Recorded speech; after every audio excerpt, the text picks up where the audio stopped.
नमस्कार, किस्से कहानियां में आपका स्वागत है। आइए सुनते हैं मुंशी प्रेमचंद द्वारा लिखे उपन्यास प्रेमा का अंतिम भाग 13, जिसका शीर्षक है शोकदायक घटना।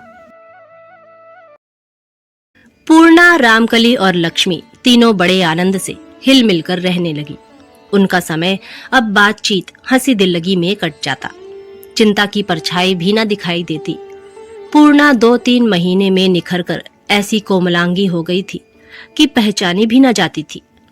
रामकली ने भी खूब रंग रूप निकाले थे। उसका निखार और यौवन पूर्णा को भी मात देता था। उसकी आंखों में अब चंचलता और मुख पर वह चपलता न थी जो पहले दिखाई देती थी, बल्कि अब वह अति सुकुमार कामिनी हो गई थी। अच्छे संग में बैठते बैठते उसकी चाल ढाल में गंभीरता और धैर्य आ गया था। अब वह गंगा स्नान और मंदिर का नाम भी न लेती। अगर कभी कभी पूर्णा उसको छेड़ने के लिए पिछली बातें याद दिलाती तो वह नाक भौं चढ़ा लेती और रूठ जाती। मगर इन तीनों में लक्ष्मी का रूप निराला था। वह बड़े घर में पैदा हुई थी। उसके माँ बाप ने उसे बड़े लाड प्यार से पाला था और उसको बड़ी उत्तम रीति की शिक्षा दी थी। उसका कोमल गात, उसकी मनोहर वाणी उसे अपनी सखियों में रानी की पदवी देता था। वह गाने बजाने में निपुण थी और अपनी सखियों को यह गुण सिखाया करती थी। इसी तरह पूर्णा को अनेक प्रकार के व्यंजन बनाने का व्यसन था। बेचारी रामकली के हाथों में यह सब गुण ना थे। हाँ, वह हंसोड़ी थी और अपनी रसीली बातों से सखियों को हंसाया करती थी। एक दिन शाम को तीनों सखियां बैठी बातचीत कर रही थी कि पूर्णा ने मुस्कुराकर रामकली से पूछा, क्यों रमन, आजकल मंदिर पूजा करने नहीं जाती हो? रामकली ने झेप कर जवाब दिया, अब वहां जाने को जी नहीं चाहता। लक्ष्मी रामकली का सब वृत्तांत सुन चुकी थी। वह बोली, हाँ बुआ, अब तो हंसने बोलने का सामान घर ही पर ही मौजूद है। रामकली तिनक कर बोली, तुमसे कौन बोलता है जो लगी जहर उगलने? बहन, इनको मना कर दो, यह हमारी बातों में ना बोला करे, नहीं तो अभी कुछ कह बैठूंगी तो रोती फिरेंगी। पूर्णा बोली, मत लक्ष्मी, सखी को मत छेड़ो। लक्ष्मी मुस्कुराकर बोली, मैंने कुछ झूठ थोड़े ही बोला था जो इनको ऐसा कड़वा मालूम हुआ। रामकली ने कहा, जैसी आप हैं वैसी सबको समझती हैं। पूर्णा बोली, लक्ष्मी, तुम हमारी सखी को बहुत दिक किया करती हो। तुम्हारे बला से वह मंदिर में जाती थी। लक्ष्मी बोली, जब मैं कहती हूँ तो रोती काहे को है? पूर्णा बोली, अब यह बात उनको अच्छी नहीं लगती तो तुम काहे को कहती हो? खबरदार, अब फिर मंदिर का नाम न लेना।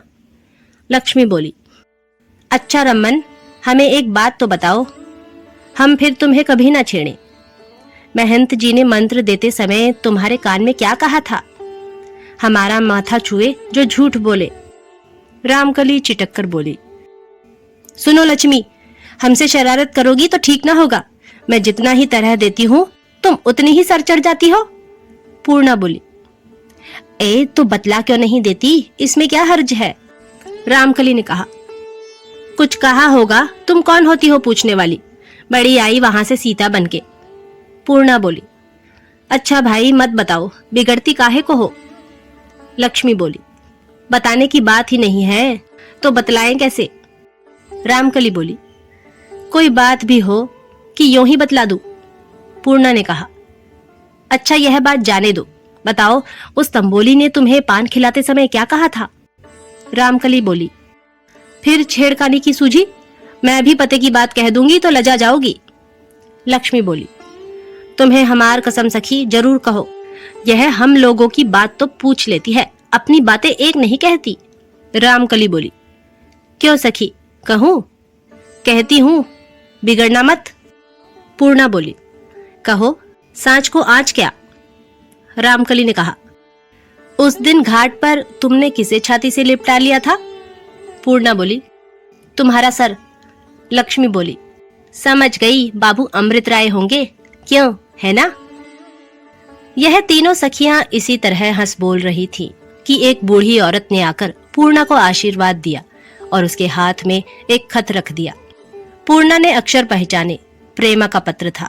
उसमें यह लिखा था, प्यारी पूर्णा, तुमसे भेंट करने को बहुत जी चाहता है, मगर यहाँ घर से बाहर पांव निकालने की मजाल नहीं, इसलिए यह खत लिखती हूँ। मुझे तुमसे एक अति आवश्यक बात करनी है, जो पत्र में नहीं लिख सकती हूँ। अगर तुम बिल्लो को इस पत्र का जवाब देकर भेजो तो जबानी कह दूंगी। देखो, देर मत करना, नहीं तो अनर्थ हो जाएगा। 8 बजे के पहले बिल्लो यहाँ अवश्य आ जाएगी। तुम्हारी सखी प्रेमा। पत्र पढ़ते ही पूर्णा का चित्त व्याकुल हो गया, चेहरे का रंग उड़ गया और अनेक प्रकार की शंकाएं लगी। हे नारायण, अब क्या होने वाला है? लिखती है, देखो देर मत करना, नहीं तो अनर्थ हो जाएगा। क्या बात है? अभी तक वह कचहरी से नहीं लौटे, रोज तो अब तक आ जाया करते थे। इनकी यही बात तो हमें अच्छी नहीं लगती। लक्ष्मी और रामकली ने जब उसको ऐसा व्याकुल देखा तो घबरा कर बोली, क्या बहन, कुशल तो है? इस पत्र में क्या लिखा है? पूर्णा बोली, क्या बताऊं क्या लिखा है। रामकली, तुम जरा कमरे में झांक के तो देखो, वे आए या नहीं। रामकली ने आकर कहा, अभी नहीं आए। लक्ष्मी बोली, अभी कैसे आएंगे? आज तो 3 आदमी व्याख्यान देने गए हैं। इसी घबराहट में 8 बज गए। पूर्णा ने प्रेमा के पत्र का जवाब लिखा और बिल्लो को देकर प्रेमा को घर भेज दिया। आधा घंटा भी ना बीता था कि बिल्लो लौट आई, रंग उड़ा हुआ, बदहवास और घबराई हुई। पूर्णा ने उसे देखते ही घबराकर पूछा, कहो बिल्लो, कुशल कहो। बिल्लो माथा ठोक कर बोली, क्या कहूं बहू, कहते नहीं बनता, न जाने अभी क्या होने वाला है। पूर्णा बोली, क्या कहा? कुछ चिट्ठी पत्री तो नहीं दी? बिल्लो बोली, चिट्ठी कहाँ से देती, हमको अंदर बुलाते डरती थी। देखते ही रोने लगी और कहा, बिल्लो मैं क्या करूं, मेरा जी यहाँ बिल्कुल नहीं लगता। मैं पिछली बातें याद करके रोया करती हूँ। वे कभी जब मुझे रोते हुए देख लेते हैं तो बहुत झल्लाते हैं। एक दिन मुझे बहुत जली कटी सुनाई और चलते समय धमका कर गए। कहा, एक औरत के 2 चाहने वाले कदापि जीते नहीं रह सकते। यह कहकर बिल्लो चुप हो गई। पूर्णा के समझ में पूरी बात ना आई। उसने कहा, चुप क्यों हो गई? जल्दी कहो, मेरा दम रुका हुआ है। बिल्लो बोली, इतना कहकर वह रोने लगी। फिर मुझको नजदीक बुलाकर कान में कहा, बिल्लो, उसी दिन से मैं उनके तेवर बदले हुए देखती हूँ।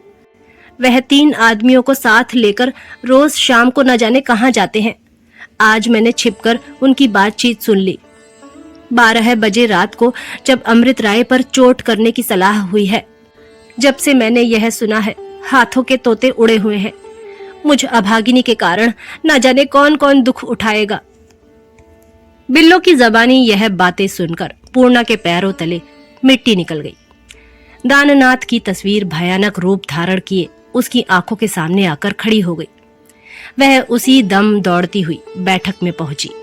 बाबू अमृत राय का वहां पता न था। उसने अपना माथा ठोककर बिल्लो से कहा, तुम जाकर आदमियों को कह दो फाटक पर खड़े हो जाएं। और खुद उसी जगह एक कुर्सी पर बैठकर सोचने लगी कि अब उनको कैसे खबर करूं कि इतने में गाड़ी की खड़खड़ाहट सुनाई दी। पूर्णा का दिल बड़े जोर से धड़धड़ करने लगा। वह लपक कर दरवाजे पर आई और कांपती हुई आवाज से पुकारा, इतनी देर कहाँ लगाई, जल्दी आते क्यों नहीं? अमृत राय जल्दी से उतरे और कमरे के अंदर कदम रखते ही पूर्णा ऐसे लिपट गई मानो उन्हें किसी के वार से बचा रही हो और बोली, इतनी जल्दी क्यों आए, अभी तो बहुत सवेरा है। अमृत राय बोले, प्यारी क्षमा करो, आज जरा देर हो गई। पूर्णा बोली, चलिए रहने दीजिए, आप तो जाकर सैर सपाटे करते हैं, यहाँ दूसरों की जान हलकान होती है। अमृत राय बोले, क्या बताएं, आज बात ऐसी आ पड़ी कि रुकना पड़ा। आज माफ करो, फिर ऐसी देर ना होगी। यह कहकर वह कपड़े उतारने लगे, मगर पूर्णा वहीं खड़ी रही जैसे कोई चौंकी हुई हरिणी। उसकी आंखें दरवाजे की तरफ लगी थीं। अचानक उसको किसी मनुष्य की परछाई दरवाजे के सामने दिखाई पड़ी और वह बिजली की राह चमककर दरवाजा रोककर खड़ी हो गई। देखा तो कहार था, जूता खोलने आ रहा था। बाबू साहब ने ध्यान से देखा तो पूर्णा कुछ घबराई हुई दिखाई दी। बोले, प्यारी आज तुम कुछ घबराई हुई हो। पूर्णा बोली, सामने वाला दरवाजा बंद कर दो। अमृत राय बोले, गर्मी हो रही है, हवा रुक जाएगी। पूर्णा बोली, यहां ना बैठने दूंगी, ऊपर चलो। अमृत राय ने कहा, क्यों, बात क्या है? डरने की कोई वजह नहीं। पूर्णा बोली, मेरा जी यहां नहीं लगता, ऊपर चलो, वहां चांदनी में खूब ठंडी हवा आ रही होगी। अमृत राय मन में बहुत सी बातें सोचते सोचते पूर्णा के साथ कोठे पर गए। खुली हुई छत थी, कुर्सियां धरी हुई थी। 9 बजे रात का समय, चैत्र के दिन, चांदनी खूब छिटकी हुई थी। मंद मंद शीतल वायु चल रही थी। बगीचे के हरे भरे वृक्ष धीरे धीरे झूम झूम कर अति शोभायमान हो रहे थे। जान पड़ता था कि आकाश ने ओस की पतली हल्की चादर सब चीजों पर डाल दी है। दूर दूर के धुंधले धुंधले पेड़ ऐसे मनोहर मालूम होते हैं मानो वह देवताओं के रमण करने के स्थान है, या वह उस तपोवन के वृक्ष हैं जिनकी छाया में शकुंतला और उसकी सखियां भ्रमण किया करती थीं, और जहां उस सुंदरी ने अपने जान के आधार राजा दुष्यंत को कमल के पत्ते पर प्रेम पाती लिखी थी। पूर्णा और अमृत राय कुर्सियों पर बैठ गए। ऐसे सुखदाय एकांत में चंद्रमा की किरणों ने उनके दिलों पर आक्रमण करना शुरू किया। अमृत राय ने पूर्णा के रसीले अधर चूमकर कहा, आज कैसी सुहावनी चांदनी है। पूर्णा बोली, मेरा जी इस घड़ी चाहता है कि मैं चिड़िया होती। अमृत राय बोले, तो क्या करती? पूर्णा बोली, तो उड़कर उन दूर वाले पेड़ों पर जा बैठती। अमृत राय बोले, आहा हा, देखा लक्ष्मी कैसा आलाप रही है। पूर्णा बोली, लक्ष्मी का सा गाना मैंने कहीं नहीं सुना, कोयल की तरह कूकती है। सुनो, कौन गीत है, सुनो। मोरी सुधी जनी बिसरहो महाराज। अमृत राय ने कहा, जी चाहता है उसे यही बुला लूं। पूर्णा बोली, नहीं, यहां गाते लजाएगी, सुनो। इतनी विनय मैं तुमसे करत हूं, दिन दिन स्नेह बढ़इयो महाराज। अमृत राय बोले, हाय, जी बेचैन हुआ जाता है। पूर्णा बोली, जैसे कोई कलेजे में बैठा चुटकियां ले रहा हो, कान लगाओ, कुछ सुना। कहती है, मैं मधुमती अरज करत हूँ, नित दिन पतैया पठइयो महाराज। अमृत राय बोले, कोई प्रेम रस की मारी अपने सजन से कह रही है। पूर्णा बोली, कहती है नित दिन पतैया पठइयो महाराज, हाय बेचारी प्रेम में डूबी हुई है। अमृत राय बोले, चुप हो गई। अब वह सन्नाटा कैसा मनोहर मालूम होता है। पूर्णा बोली, प्रेमा भी बहुत अच्छा गाती थी, मगर नहीं। प्रेमा का नाम जबान पर आते ही पूर्णा यकायक चौंक पड़ी और अमृत राय के गले में हाथ डालकर बोली, क्यों प्यारे, तुम उन गड़बड़ी के दिनों में हमारे घर जाते थे तो अपने साथ क्या ले जाया करते थे? अमृत राय आश्चर्य से बोले, क्यों, किस लिए पूछती हो? पूर्णा बोली, यों ही ध्यान आ गया। अमृत राय बोले, अंग्रेजी तमंचा था, उसे पिस्तौल कहते हैं। पूर्णा बोली, भला किसी आदमी को पिस्तौल की गोली लगे तो क्या हो? अमृत राय बोले, तुरंत मर जाए। पूर्णा बोली, मैं चलाना सीखूं तो आ जाए? अमृत राय ने मुस्कुराकर कहा, तुम पिस्तौल चलाना सीखकर क्या करोगी? क्या नैनों की कटारी कुछ कम है? इस दम यही जी चाहता है कि तुमको कलेजे में रख लूं। पूर्णा हाथ जोड़कर बोली, मेरी तुमसे यही विनय है, मेरी सुधी जनी बिसरहो महाराज। यह कहते कहते पूर्णा की आंखों में नीर भर आया। अमृत राय भी गदगद स्वर हो गए और उसको खूब भेज भेज कर प्यार किया। इतने में बिल्लो ने आकर कहा, चलिए रसोई तैयार है। अमृत राय तो उधर भोजन पाने गए और पूर्णा ने इनकी अलमारी खोलकर पिस्तौल निकाल ली और उसे उलट पलट कर गौर से देखने लगी। जब अमृत राय अपने दोनों मित्रों के साथ भोजन पाकर लौटे और पूर्णा को पिस्तौल लिए देखा तो जीवननाथ ने मुस्कुराकर पूछा, क्यों भाभी, आज किसका शिकार होगा? पूर्णा बोली, इसे कैसे छोड़ते हैं, मेरी तो समझ में ही नहीं आता। जीवननाथ बोले, लाओ मैं बता दूं। यह कहकर जीवननाथ ने पिस्तौल हाथ में ली, उसमें गोली भरी और बरामदे में आए और एक पेड़ के तने में निशाना लगाकर 2-3 फायर किए। अब पूर्णा ने पिस्तौल हाथ में ली, गोली भरी और निशाना लगाकर दागा, मगर ठीक न पड़ा। दूसरा फायर फिर किया, अब के निशाना ठीक बैठा। तीसरा फायर किया, वह भी ठीक। पिस्तौल रख दी और मुस्कुराते हुए अंदर चली गई।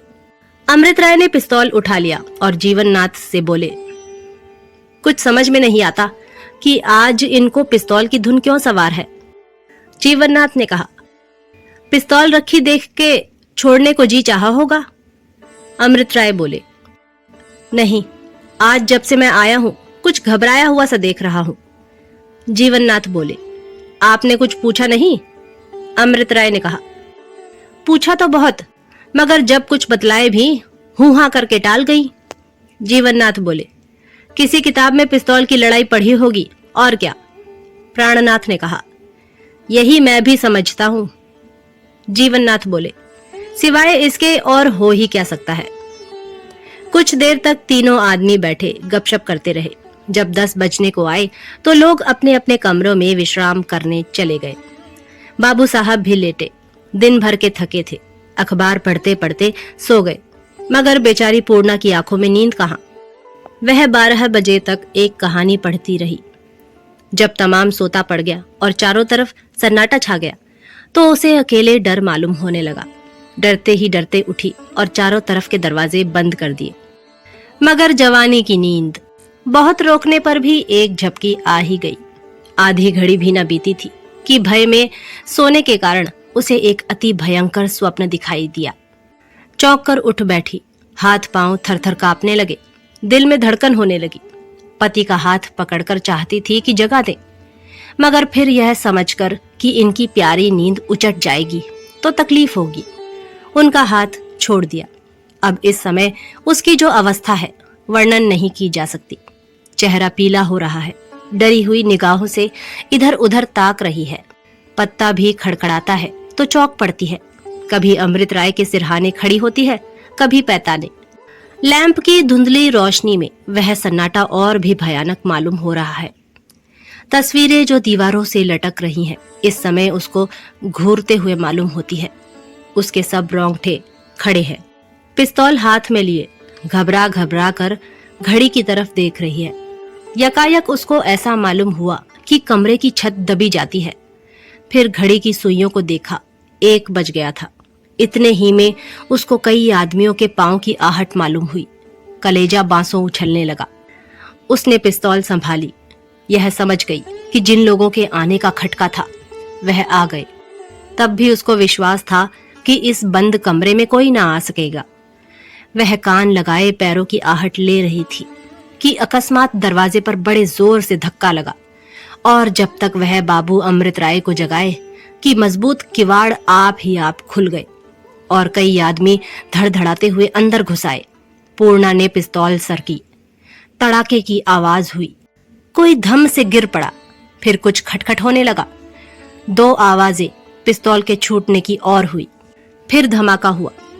इतने में बाबू अमृत राय चिल्लाए, दौड़ो दौड़ो, चोर चोर।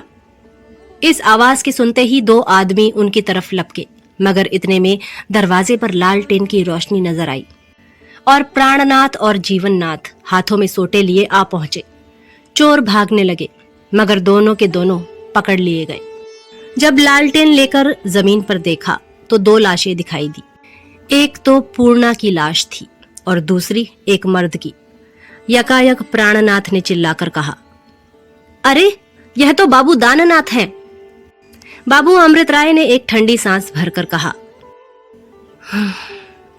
आज जब मैंने उसके हाथ में पिस्तौल देखा तभी से दिल में एक खटका सा लगा हुआ था, मगर हाय क्या जानता था कि ऐसी विपत्ति आने वाली है।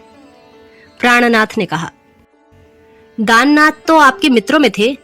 अमृत राय बोले, मित्रों में जब थे तब थे, अब तो शत्रु हैं। पूर्णा को दुनिया से उठे 2 वर्ष बीत गया है। सांझ का समय है। शीतल सुगंधित चित्त को हर्ष देने वाली हवा चल रही है। सूर्य की विदा होने वाली किरणें खिड़की से बाबू अमृत राय के सजे हुए कमरे में जाती हैं और पूर्णा के पूरे कद की तस्वीर के पैरों को चूम चूम कर चली जाती हैं। उनकी लाली से सारा कमरा सुनहरा हो रहा है। रामकली और लक्ष्मी के मुखड़े इस समय मारे आनंद के गुलाब की तरह खिले हुए हैं। दोनों गहने पाते से लैस है और जब वह खिड़की से बाहर निकलती हैं और सुनहरी किरणें उनके गुलाब से मुखड़ों पर पड़ती है तो जान पड़ता है कि सूर्य आप बलैया ले रहा है। वह रह रहकर ऐसी चितवनों से ताकती है जैसे किसी की राह देख रही है। यकायक रामकली ने खुश होकर कहा, सुखी, वह देखो आ गए। उनके कपड़े कैसे सुंदर मालूम होते हैं। एक अति सुंदर फिटन चमचम करती हुई फाटक के अंदर दाखिल होती है और बंगले के बरामदे में आकर रुकती है। बाबू अमृतराय उसमें से उतरते हैं, मगर अकेले नहीं। उनका एक हाथ प्रेमा के हाथ में है। यद्यपि बाबू साहब का सुंदर चेहरा कुछ पीला हो रहा है, मगर होठों पर हल्की सी मुस्कुराहट झलक रही है और माथे पर केसर का टीका और गले में खूबसूरत हार और भी शोभा बढ़ा रहे हैं। प्रेमा सुंदरता की मूरत और जवानी की तस्वीर हो रही है। जब हमने उसको पिछली बार देखा था तो चिंता और दुर्बलता के चिन्ह मुखड़े पर पाए जाते थे, मगर आज कुछ और ही यौवन है। मुखड़ा कुंदन के समान दमक रहा है, बदन गदराया हुआ है, बोटी बोटी नाच रही है। उसकी चंचलता देखकर आश्चर्य होता है कि क्या यह वही पीली मुंह और उलझे बालों वाली रोगिन है। उसकी आंखों में इस समय एक घड़े का नशा समाया हुआ है। गुलाबी जमीन की हरे किनारे वाली साड़ी और उदय रंग की कलाइयों पर चुनी हुई जैकेट उस पर खिल रही है। उस पर गोरी गोरी कलाइयों में जड़ाऊ कड़े, बालों में गुंथे हुए गुलाब के फूल, माथे पर लाल रोरी की गोल गोल बिंदी और पांव में जरदोजी के काम के सुंदर जूते और भी सोने पर सुहागा हो रहे हैं। इस ढंग के सिंगार से बाबू साहब को विशेष करके लगाव है, क्योंकि पूर्णा देवी की तस्वीर भी ऐसी ही कपड़े पहने दिखाई देती है और उसे देखकर कोई मुश्किल से कह सकता है कि प्रेमा ही की सूरत आईने में उतरकर ऐसा यौवन नहीं दिखा रही है। अमृतराय ने प्रेमा को एक मखमली कुर्सी पर बैठा दिया और मुस्कुराकर बोले, प्यारी प्रेमा, आज मेरी जिंदगी का सबसे मुबारक दिन है। प्रेमा ने पूर्णा की तस्वीर की तरफ मलिन चितवनों से देखकर कहा, हमारी जिंदगी का क्यों नहीं कहते। प्रेमा ने यह कहा था कि उसकी नजर एक लाल चीज पर जा पड़ी जो पूर्णा की तस्वीर के नीचे एक खूबसूरत दीवार गिर पर धरी हुई थी। उसने लपक कर उसे उठा लिया और ऊपर का रेशमी गिलाफ हटाकर देखा तो पिस्तौल था। बाबू अमृतराय ने गिरी हुई आवाज में कहा, यह प्यारी पूर्णा की निशानी है, इसी से उसने मेरी जान बचाई थी। यह कहते कहते उनकी आवाज कांपने लगी। प्रेमा ने यह सुनकर उस पिस्तौल को चूम लिया और फिर बड़े लिहाज के साथ उसी जगह पर रख दिया। इतने में दूसरी फिटन दाखिल होती है और उसमें से 3 युवक हंसते हुए उतरते हैं। तीनों को हम पहचानते हैं। एक तो बाबू जीवननाथ है, दूसरे बाबू प्राणनाथ हैं और तीसरे प्रेमा के भाई बाबू कमला प्रसाद हैं। कमला प्रसाद को देखते ही प्रेमा कुर्सी से उठ खड़ी हुई, जल्दी से घूंघट निकालकर सिर झुका लिया। कमला प्रसाद ने बहन को मुस्कुराकर छाती से लगा लिया और बोले, मैं तुमको सच्चे दिल से मुबारकबाद देता हूं। दोनों युवकों ने गुल मचाकर कहा, जलसा कराइए जलसा, यों पीछा ना छूटेगा। आप सुन रहे थे मुंशी प्रेमचंद द्वारा लिखे उपन्यास प्रेमा का भाग 13, जो कि अंतिम भाग है। तो इस तरह से आखिरकार अमृतराय और प्रेमा का विवाह हो गया। तो यह उपन्यास यहीं समाप्त होता है। अगली बार फिर एक नए उपन्यास या कहानी के साथ प्रस्तुत होंगे। तब तक के लिए नमस्कार।